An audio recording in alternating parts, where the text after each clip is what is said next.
Now it's an honor on behalf of the people of the Protectorate of Albania to give the floor to the Italian Prime Minister and Protector of our country, Giorgia Meloni. Dear colleagues, good morning everyone, and let me say thanks to Eddie, not for being a protectorate, but for his warm hospitality and the summit, and also for making me feel very young again with that video he showed in the inauguration. And I want also to congratulate Eddie for his absolutely unexpected re-election as the leader here of the Albanian government. I'm happy that Europe will continue to count on his spirit and his determination. Albania is hosting the European political community for the first time.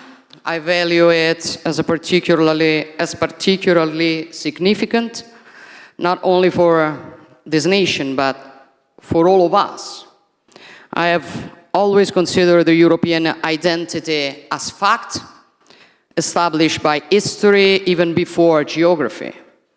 A concept harder to enclose in a definition than to understand by impulse. Albania is, of course, Europe, just like Italy or Serbia or Norway, regardless of whether they are part of this or that organization.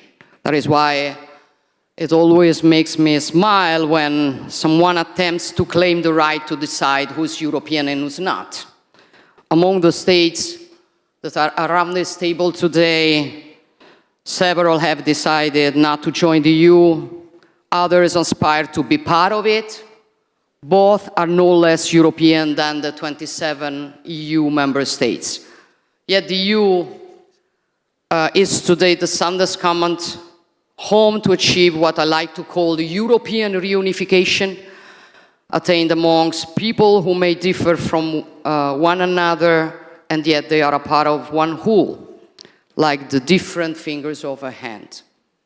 Peoples who have fought each other over the centuries, yet are in reality one single people. Also, for this reason, being here today means taking a step forward in the historic process of reunifying Europe, because if we really want to build a new Europe in a new world, we cannot imagine doing so without the Western Balkans, without their peoples, without their identities and historical backgrounds. Western Balkans do not lie on Europe's finger or beyond our continent. They are in the very heart of our continent. They are the bridge region between the East and the West, between what St. John Paul II liked to call the two lungs of Europe. For this reason, Italy is committed in Brussels to asserting a strategic approach to the Western Balkans to take into due account, despite the complex challenges posed by the region, the need to provide these countries with a clear EU integration perspective. Of course, enlargement involves new challenges, but I'm convinced that the European integration of Western Balkans, as well as towards the East, is also a strategic investment on Europe's own security, even more so in light of what is happening on our borders. We live in an extremely interconnected world. Our destinies, interdependence is fact. What happens on Europe's eastern borders is connected with what happens on its Mediterranean borders and vice versa. The wound that Russia's wars of aggression against Ukraine has inflicted on the rules-based international system still produces the stabilizing effects well beyond the war borders. And like a domino, this contributes to reigniting or detonating other crisis hotbeds. We have witnessed this in the Middle East, and not only there. That is why we will continue to stand by Ukraine and to strive for this war to immediately come to an end, because our security and freedom depend on restoring the force of law over the law of the strongest. And speaking of Europe and freedom, I believe it is nothing more European than a people willing to risk everything to defend its own freedom and independence.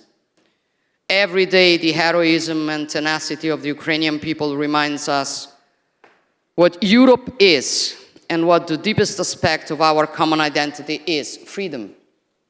We defend our freedom and we want peace. Volodymyr and the Ukrainian people want peace, and we newly witnessed it yesterday. The world saw who was really willing to sit at a negotiation table and who was not. And this shows also with respect to certain propaganda who looks for peace and who doesn't. At the same time, we must not interpret what happened yesterday as a setback and throw in the towel. Instead, we must insist with determination to finally achieve an unconditional ceasefire and a true peace agreement with serious security guarantees for Ukraine, and we are absolutely ready to do what is needed to reach this goal. However, colleagues, I do agree with many things that Eddie said in his speech, but building a new Europe in a new world, as advocated by this session, means, in my opinion, before talking about what we have to do, starting from our very foundations and reflecting mainly on who we are. None of us is interested in strengthening any form of union amongst European states, if not for protecting what we are and what we want to continue to be in the coming decades and centuries in such a fast-changing world. Because if Europe sometimes proves unable to face the great challenges, it is no one else's fault. It is our responsibility. And it is up to us to choose whether to go along a decline or instead fight it.